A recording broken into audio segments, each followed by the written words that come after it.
Selamünaleyküm arkadaşlar. Ben Halil Bahadır, YouTube kanalıma hoş geldiniz. Hepinizi sevgiyle, saygıyla selamlıyorum. Bugün Konya Cihanbeyli Belediyesi'ne geldik. Sayın Başkanımızla görüşeceğiz. Başkanımız Fırat Kızılkaya. Biz soracağız, o cevap verecek.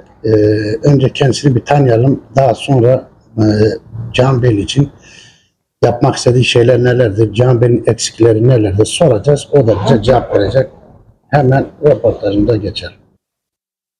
Sayın Başkanım, selamünaleyküm. Selam. YouTube kanalıma hoş geldiniz. Teşekkür ederim. Bizi öncelikle kabul ettiğiniz için çok teşekkür ederim. Rica ederim. Sağ olun. Bizim size sormak istediğimiz şey, önce Fırat Kızılkaya kimdir? Nerede doğdu? Ve ilerleyiş bu zamana kadar nasıl oldu? Bunu bize bir şöyle anlatırsan çok mutlu oluruz. Elbette. Şimdi öncelikle şunu belirtmeliyim. Bana soracağınız soruları size sakın ha önceden bana açıklamayın. Evet. Kafanızda ne tür düşünce, soru varsa olduğu gibi soracaksınız. Ancak önceden soracağınız soruları bana söylemeyin istemiştim. Evet. Hangi soruyu sorarsan sorun. Özgürsünüz. İstediğiniz soruyu sorabilirsiniz. Ama önceden soracaklarını bana söylemeyeceksiniz. İsmim Fırat Kızılkaya. Evet. Yenicobalıyım. Doğum yerim Yenicoba'dır. Cihanbeyli'de ortaokulu, liseyi Konya'da, tıp fakültesini de Ankara Üniversitesi'ne bağlıydık o zaman. Ankara Üniversitesi Diyarbakır Tıp Fakültesini bitirmiştim. Daha sonra sosyal sigortalarda doktor olarak çalıştım. Evet. Emekli sandığından emekliyim. 2004-2009 yılları arasında Yenicoba'da belediye başkanı oldum. Nasipmiş. Bir de 2024'te Cihanbeyli Belediye Başkanı oldum. Şu anda o görevin başındayım. Sen Yenicoba'da mı başkanlık yaptın? Evet. 5 yılda Yenicoba Belediye Başkanı yaptım. O zaman Büyükşehir Yasası denen ucube yasa yoktu. Evet. O zaman orada görev yapmıştım. Evet. Peki başkanım, Cihanbeyli'nin eksikleri nelerdir? Sizce yapılması gereken eksikler nelerdir? Yani bugüne kadar Cihanbeyli belki hizmetler yapılmış olabilir ama sizin gözünüzde şu eksik vardı Cihanbeyli'de. Benim aday olmamın sebebi buydu. Cihanbeyli'nin eksikleri nelerdir ve yapılması gereken şeyler nelerdir? Tabii hiçbir yerleşim yerinin eksikleri bitmez. Evet. Çağımız ilerlerken mutlaka beraberinde bir takım sorunlar getirecektir. Evet. Mesela eskiden Büyükşehir Yasası yokken tabii ki o zaman sorunlar daha kısıtlıydı ve çözümü de daha basitti. Ancak Büyükşehir Yasası'ndan sonra Cihanbeyli'nin sorunları kat be kat arttı. Örneğin Kandil'den ta Taşpınar'a kadar bir coğrafya ki bu Türkiye'nin yüzölçüm açısından en büyük ilçesi Cihanbeyli'dir. Toprak açısından bir uçtan bir uca 160 kilometre bir mesafe vardır. Buralara yetişmek oldukça güçtür. Bir de üstelik bunlara üstüne üstlük, aman sakın vatandaşların bu noktayı çok çok önemli dikkatle dinlesinler. Bu Büyükşehir Yasası denen büyük bela yasa her ilçenin başına büyük bir beladır. Mesela örneğin Polatlı 400-500 bin nüfusuyla Ankara Büyükşehir'ine çoğuna bağlıdır. Olacak iş midir? Kendilerini idare edemiyorlar. Sadece çöplerini topluyorlar, parklarına bakıyorlar, emlak ve ruhsata bakıyorlar. Peki diğer yetkileri Büyükşehir ilin belediyesine bağlıdır. Örneğin Cihanbeyli. Bizim aylık gelirimizin İller Bankası'nda %40'ını Büyükşehir almaktadır. %40'ını. Yani 10 milyon gelecekse bunun 4'ünü Büyükşehir alıyor. Çevre ve Şehircilik'te de %20, vergimizin %20'sini alıyor. Alsın, yasanın gereğidir, tamam. Buna itirazımız yok. Ancak bunların bize geri olarak dönmesi lazım. Sayın Büyükşehir Belediye Başkanımız Uğur İbrahim Altay Bey dedi ki, evet alıyoruz ama size şu kadar da hizmet ettik. Doğrudur, benden önce yapılmış olabilir. Ancak ben belediye başkanı olduktan sonra kesinlikle biz bu kesilen paralara karşılık herhangi bir hizmet almış değiliz. Zira tasarruf tedbirleri varmış. Zira Konya Büyükşehir'in de maddi sıkıntıları varmış ama bizden giden para gidiyor. Fakat hizmet olarak şu anda 90 günlük bir süre içerisinde geriye dönüş hiç olmadı. Evet. Evet, onun için müzdaribiz. sorunlara gelince, Cihan Bey ile benden önceki belediye başkanı arkadaşımı eleştirecek değilim. Ancak ben olsaydım Hane-i Mevan gibi konakları oraya buraya yapacağıma, ağırlığımı taş döşemeye vereceğime, biraz da daha değişik halka yönelik sosyal hizmetlere verirdim. Örneğin mesela işte ucuz ekmek yemeleri için ya da başka konularda park bahçeleri modernleştirmek, dinlenme yerlerini ilerletmek, yaşlı insanlara huzur evi sağlamak, mesela emeklere kalacakları rahat bütçelerine göre bir çay simit yiyebilecekleri yerleri inşa etmek isterdim. Ayrıca Cihan Beyli'nin adliyesinin merkezden gidip ta tepeye kadar gitmesine asla müsaade etmemeye çalışırdım gücüm yetseydi. Adliyenin merkezde kalmasını sağlardım. Ayrıca eski otogarımızın faal olarak devam etmesini sağlardım. Zira yeni otogara gidebilmek için insanlar oradan minibüste inerken taksiyle gelmek zorundalar şehir merkezine. Buradan da minibüslerine, otobüslerine gidebilmek için tekrar taksi tutmaları gerekir ki bu bir külfettir. Keşke gitmeseydi. Bunlara bir ağırlık verirdim. Bir de çevre, yani eskiden belediye olup da mahalleye dönüştürmüş olan yerlerin ve parklarına, bahçelerine, kaldırımlarına ve sosyal hizmetlerine daha büyük ağırlık vermem lazımdı. Yani bizi büyük sorunlar beklemektedir. Ancak tabii ki maddi olanaklar el verdikçe yapacağız. Yani maddi olanaklarımız el verdikçe bu düşüncelerimi, hayallerimi gerçekleştirmeye çalışacağım. Her şeyden önce belediyemizin kapıları ardına kadar vatandaşımıza açık olacaktır. Burada kul hakkına asla geçit verilmeyecektir. Ben mitinglerimde söylediğim gibi ne yerim ne yediririm lafı benden halen geçerlidir. Ancak böyle tabii bir takım ihaleler oldukça, bir şeyler oldukça elbette birkaç kişi de sosyal medyada bizi eleştirebilirler. Bu da demokrasinin gereğidir. Anlayıştan karşılarım. Onlara da teşekkür ediyorum. Evet, ben de teşekkür ederim. Peki sizin hedefiniz neydi? Aday olurken halka vaadiniz neydi? Ben önce aday olmak istemedim. 23 Aralık'a kadar dayandım, 2023'e kadar. Ancak çevrede gelen çok ciddi bir şekilde, bunu abartmıyorum, talep üzerine, baskı üzerine olmak zorunda kaldım. Çünkü ben emekliydim, belediye başkanlığı yapmıştım, bir daha da düşünmüyordum. Evet. Fakat yoğun baskıya dayanamadım, aday olmayı kabul ettim. Ancak aday olurken bütün çevreyi dolaştım ve bende öyle bir kanat uyandı ki ben bu seçimi alacağım. Ve diye bir düşünce oluştu. Bu düşüncemi seçimden 1-2 ay öncesine bile bütün çevreme açıkladım. Arkadaşlar, ben seçimi alıyorum. Ben öyle hissediyorum, öyle görüyorum. İnanan oluyordu, inanmayan oluyordu. Ama seçimi alacağımı insanlarımızla, halkımızla iç içe samimi bir sohbetlerde anlıyordum ki ben bu seçimi alacağım. Tabii ki bu seçimi alınca ilk mücadelemin bu ucube büyükşehir yasası ile, yani bizi her şeyimizi söğüşleyerek götüren büyükşehir, KOSGİ'mizi, suyumuzu, vergimizi, paramızı götüren büyükşehir yasasıyla mücadeleyi hedefleyerek oldum. Dedim ki inşallah gün gelir, iktidar değişikliği olsa bile biz bu konuda ısrarcı olacağız. İlçemizin sadece belediyesinin çöp toplamakla, park bahçelere bakmakla, emlaklara ruhsat vermekle olmasın, kesintileri olmasın, kendi başına idaresini kendi başına sağlasın. Yani aylık gelirlerinde kesinti olmadan büyükşehire bırakın, o kesintiler ilçede kalsın. İlçe başkanlığı, ilçe belediyesi o paralarla kendi hizmetlerini gerçekleştirebilsin. Biz şimdi her şeyimizden büyükşehire muhtacız.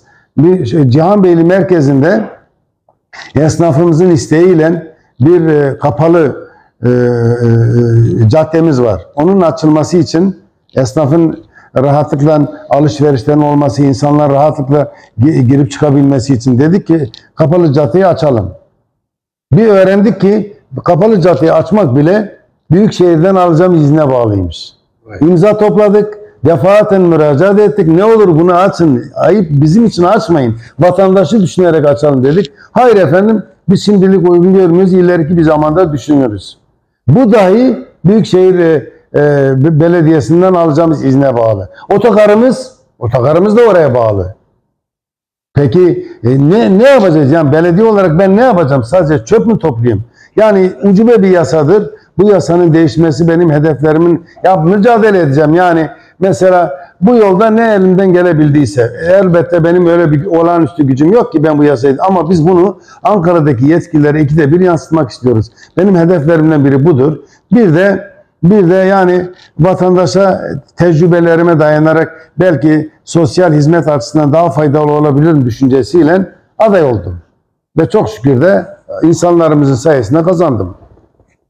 Teşekkür ederim başkanım, sağ ol.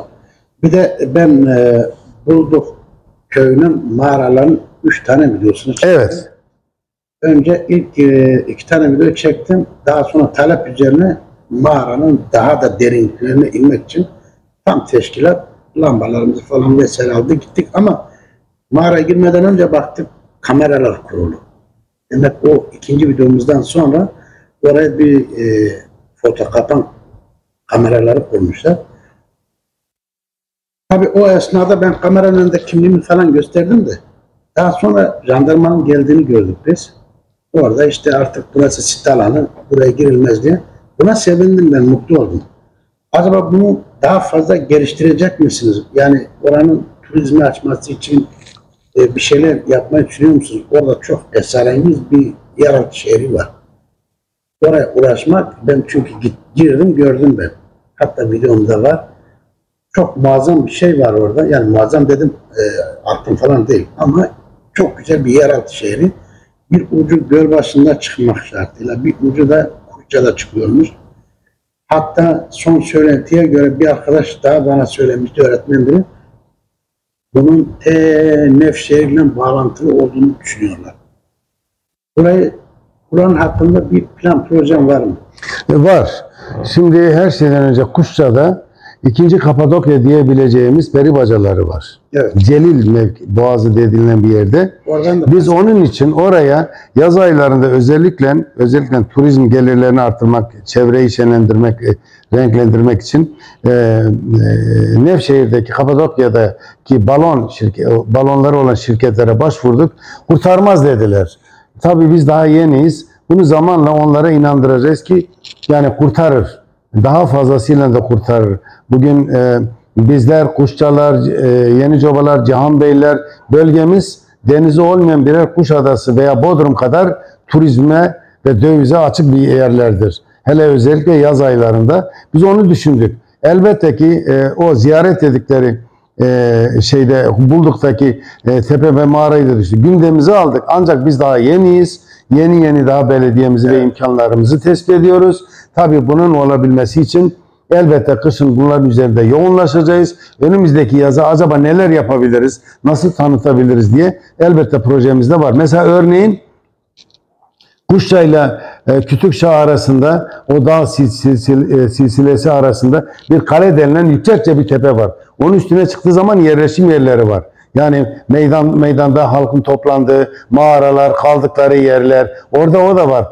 Siz onu herhalde duymamışsınız. Orayı da ziyaret etmenizi tavsiye ederim. Duymadım, ama o dağın dibine gittim. Orada bir arkadaşla, hani Sele Kaplan bir arkadaş vardı ya, onunla bir röportaj yaptık biz, bir video çektik. O dağın dibindeydim ben. Zaten onun da çiftliği orada, ama tepesine çıkmadım. Tepesine çıksaydınız o yerleşim yerini görürdünüz.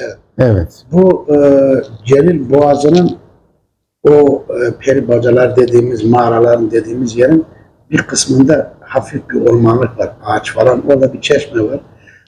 Bazı arkadaşlar orada bazen piknik yapıyorlar. Siz kendini de bir gün orayı ziyaret ederseniz mutlu olun.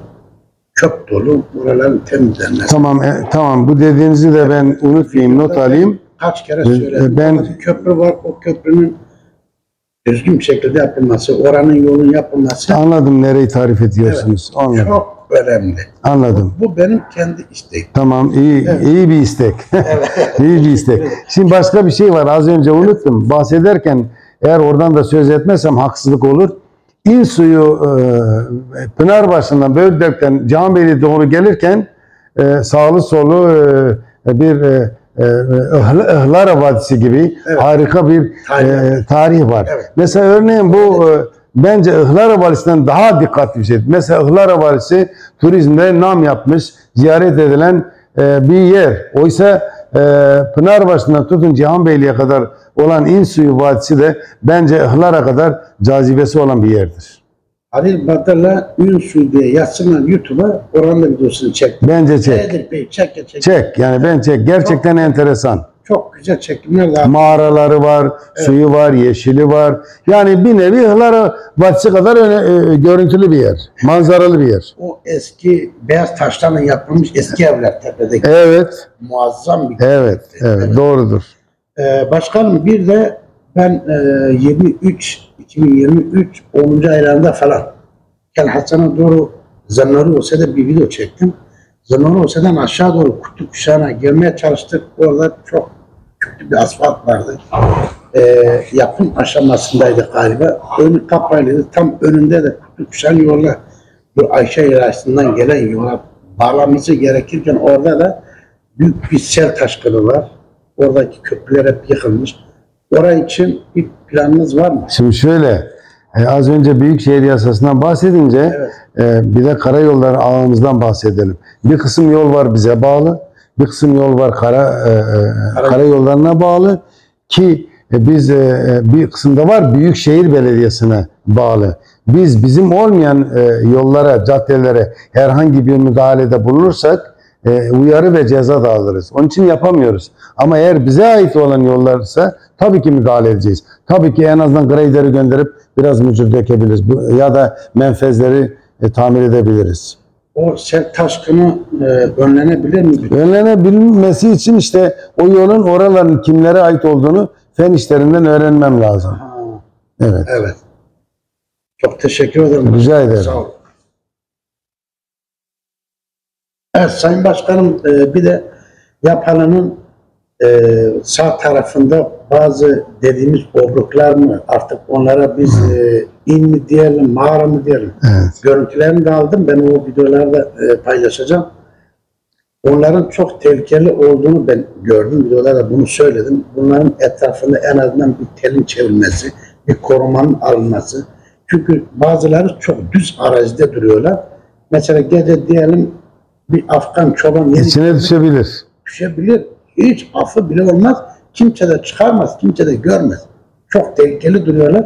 Eğer oraları biliyorsanız, görmüşseniz oralar hakkında bir koruma gibi bir düşünceniz var mı? Şimdi bölgemiz sulu tarıma ağırlık veren bir bölgedir. Siz de biliyorsunuz. Evet. Örneğin Karapınar obrukları vardır. Onlar onlarca yıldır tabii sulu tarım yaptıkları için o yeraltı suları çekilince mağaralar oluştu ve o mağaralar çökünce obruklar meydana gelir. Tarlalarda özellikle. Elbette Yapalı ve Günyüzü tarafı da, Taşpınar tarafı da yıllardır sulu tarım yapıyorlar. Çökebilir. Ancak bunlar belediyenin zabıtayı işlemlerle oluşacak hizmetler değil. Oranın muhtarı tespit edecek, görüntüleyecek, dilekçeyle bize başvuracak. Bizim yetki sahamıza girdikçe biz gereğini yaparız. Evet. Ama bizim yetki sahamıza çıkıp da Hazine veya işte Tarım Bakanlığı ya da bir başka bakanlığın yetki şeyine girince, alanına girince elbette ki gerekli olanlar yapılmalıdır. Haklısınız yani. Çökebilir tabii. Elbette tehlikelidir. Evet. Ama muhtarın öncelikli görev muhtarın orayı resimleyip dilekçeyle gerekli mercilere başvurmasıdır. Evet. Teşekkür ederim. Peki başkanım, benim sorularım bitti. Teşekkür ederim. Sizin söylemek istediğiniz halka, insanlara bir mesajınız var mı? Nedir? Var. Şimdi sevgili bütün Cihanbeyli hemşerilerim, ben çok ciddi bir operasyon geçirdim. Bu 1-2 ay içerisinde diz eklemde çok ciddi bir operasyon geçirdim. Görevimi buna rağmen ameliyatımın 3. günden itibaren bastonla gelerek görevimi yapmaya devam ediyorum. Halen de yapacağım. Ancak vatandaşlarımıza, Cihanbeyli insanlarımıza şunu demek isterim. Oy vermiş vermemiş. Ben herkesin belediye başkanıyım. Bizde ayrım yok. Sayın Kale de gelse, sayın başka biri de gelse ben herkesin belediye başkanıyım. Kapım herkese, yüreğim de, kapım da herkese ardına kadar açıktır. Ancak bir takım taahhütlerim vardı, vaatlerim vardı. Bunları yapabilmem için aziz vatandaşlarım şunları bilecekler. Zamana ihtiyacım var. Paraya, maddiyata ihtiyacımız var. Biraz sabırlı olsunlar. Benim de onlardan istediğim, yani hemen şu niye olmadı, bu niye olmadı dememeleri lazım. Koca bir Cihanbeyli'dir. Sorunları dağlar kadar yığınlanmıştır, birikmiştir. Bana biraz müsaade etmeleri lazım. Biraz önümü göreyim, biraz güçlenelim maddi olarak. Elbette ki düşüncelerimi tek tek elimden geldiği kadar gerçekleştirmeye çalışacağım. Evet. Sıraylandır bu. Biraz sabır istiyorum. Bir de benim ana fikrim, benim düsturum, benim hedefim de şu vardır. Hiç Cihanbeyli'nin hiçbir kuruşunu boşuna hiç kimseye ne yerim ne yediririm lafım halen geçerlidir. Kul hakkı belediyede kul hakkını yemek melunluktur. Biraz vatandaştan sadece sabır istiyorum. Biraz süre tanısınlar ki önümü görebileyim. Evet. Herkese sevgi saygılarımı sunuyorum. Eyvallah, teşekkür ederim. Sağ olasın. Teşekkür ederim. Teşekkürler. Sağ olun. Evet arkadaşlar, Sayın Başkanıma ben çok teşekkür ederim. Rica ederim. Çam sakızı çoban armağanı, ona bir tespih hediye etmek. Çok teşekkür ediyorum. Ne kadar güzel bir el işi. Evet. Tespih çekmesini pek bilmem ama bundan öğrenmeye çalışayım. Öyle Çok teşekkür ederim. Çok sağ ol. Öyle çekmiyor. Çift mi çekiliyor? Tamam, o zaman çift çekelim. Çift çekilir. Ha, çift, tamam, peki. Evet, Öğrendim. şimdi çok Teşekkür sağ olun. ederim. Çok sağ ol. Teşekkürler, sağ olun. Çok sağ olun. Teşekkürler.